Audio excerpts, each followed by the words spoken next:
Buenas tardes, profesor. Este es mi producto 3 de la materia de hidrología. Soy Aldo Esparza Villalba y le voy a hablar un poco de el escurrimiento, su proceso y clasificación.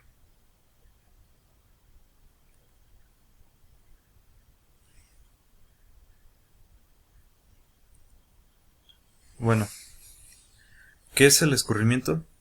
El escurrimiento es un componente del ciclo hidrológico y se define como el agua proveniente de la precipitación que circula sobre o bajo la superficie terrestre y que llega a una corriente para finalmente ser drenada hasta la salida de la cuenca, o en este caso, estación de aforo.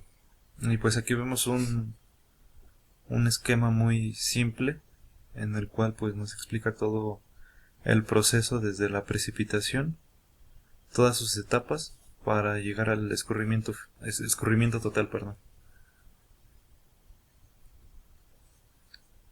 Si se analiza un corte esquemático de la superficie terrestre, se tiene que la precipitación, cuando llega a la superficie, se comporta de, de tal manera, como estos tres pasos que le voy a decir.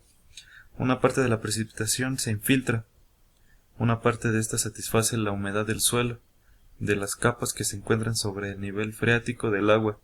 Una vez que estas capas se han saturado, el agua subterránea es recargada por la parte restante del agua que se infiltra.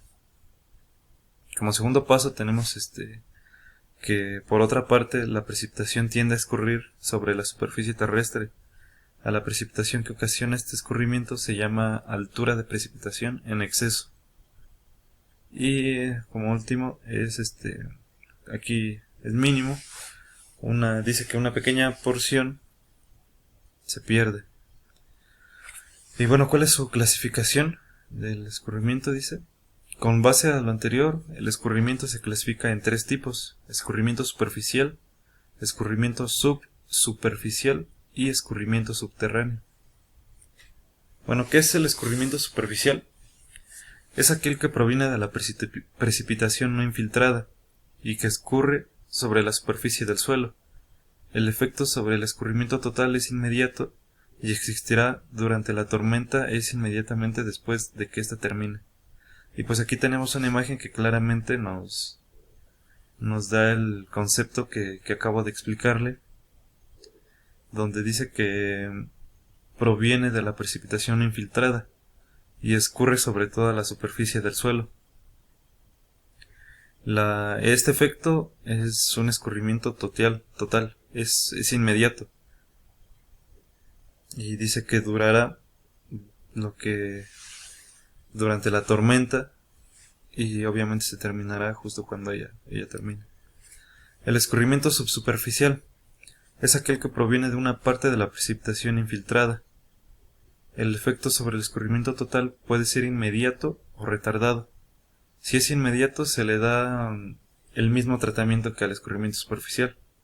En caso contrario, como escurrimiento subterráneo. Y pues también aquí tenemos una imagen donde nos explica pues muy fácil el concepto del escurrimiento subsuperficial.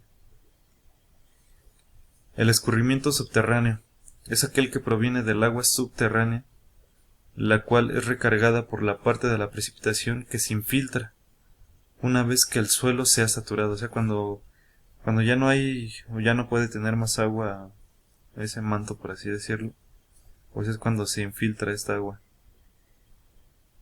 Y aquí igual una imagen donde nos explica igual fácil y sencillamente el concepto del escurrimiento subterráneo. Con base en la forma en que contribuyen al escurrimiento total, el escurrimiento se clasifica en escurrimiento directo cuando su efecto es inmediato y escurrimiento base si su efecto es retardado. El hecho de presentarse una precipitación no implica necesariamente que haya escurrimiento superficial y en algunos casos tampoco escurrimiento subterráneo. Esto depende de una serie de factores, los cuales son: el escurrimiento superficial depende fundamentalmente de dos tipos de factores, meteorológicos y fisiográficos. ¿Cuáles son los meteorológicos? Se puede considerar la forma, el tipo, la duración y la intensidad de la precipitación. la dirección y la velocidad de la tormenta, y la distribución de la lluvia en la cuenca. Los fisiográficos, por otro lado, se puede considerar las características físicas de la cuenca: superficie, forma, elevación, pendiente, tipo y uso del suelo, humedad antecedente del mismo. Bueno, ¿y cuál es el proceso del escurrimiento? Hoyt en 1942 describe el ciclo del escurrimiento en 5 fases. La primera fase comprende la época seca en la que la precipitación es escasa o nula. La corriente de los ríos es alimentada por los mantos de agua subterránea. La evapotranspiración es bastante intensa, y si esta fase no fuera interrumpida, llegarían a secarse las corrientes. En regiones de clima frío donde la precipitación es en forma de nieve, si la temperatura permite el deshielo, habrá agua disponible para mantener las corrientes fluviales, interrumpiéndose así la primera fase e iniciándose la segunda. ¿En qué consiste la segunda?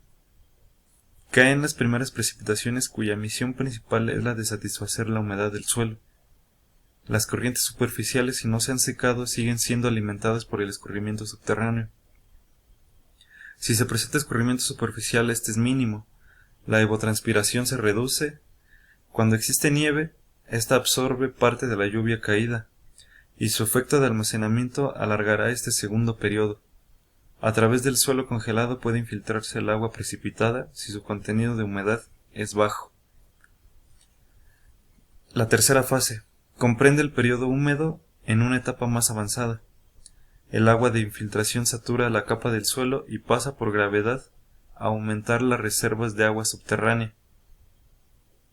Se presenta el escurrimiento superficial, que puede o no llegar a los cauces de las corrientes, lo cual depende de las características del suelo sobre el que el agua se desliza.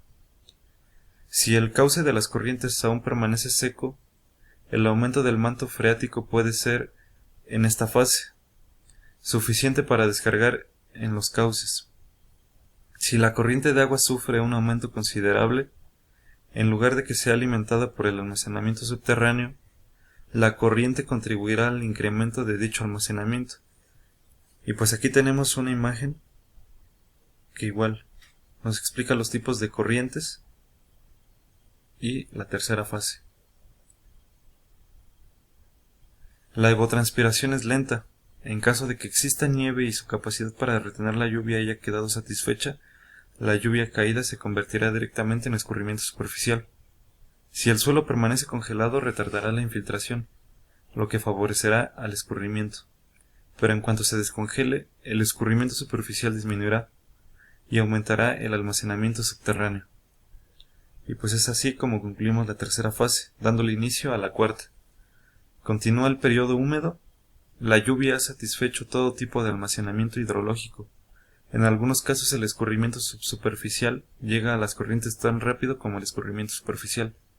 El manto freático aumenta constantemente y puede llegar a alcanzar la superficie del suelo, o bien la velocidad de descarga hacia las corrientes puede llegar a ser igual a la de recarga. Los efectos de la nieve y el hielo son semejantes a los de la tercera fase. Y por último, la quinta fase. El periodo de lluvia cesa. Las corrientes de agua se abastecen del escurrimiento subsuperficial, del subterráneo y del almacenamiento efectuado por el propio cauce. La evapotranspiración empieza a incrementarse. En caso de existir nieve cuando la temperatura está bajo cero, produce la prolongación de esta fase. Esta fase termina cuando las reservas de agua quedan reducidas de tal forma que se presentan las características de la primera fase. Como vemos, es un ciclo completo en el cual consta de 5 fases, de las cuales pues todas son importantes y cada una va paso a paso. Cada una depende de cada fase, tanto de la 1 como de la 2, de la 3, de la 4 y así hasta la quinta. En conclusión, al finalizar este producto 3, llegué a la conclusión y objetivo de mi proyecto, al igual que de la semana, que es entender cómo reconocer magnitud de escurrimientos superficiales, regular caudales por cambios de uso de suelo, diseñar obras hidráulicas para estos estudios, que se utilizan modelos matemáticos para representar el comportamiento del escurrimiento. Al al cual también aprendimos las 5 fases del escurrimiento y que comprende un ciclo. Y pues eso sería todo, profesor. Estas son mis referencias. Muchas gracias.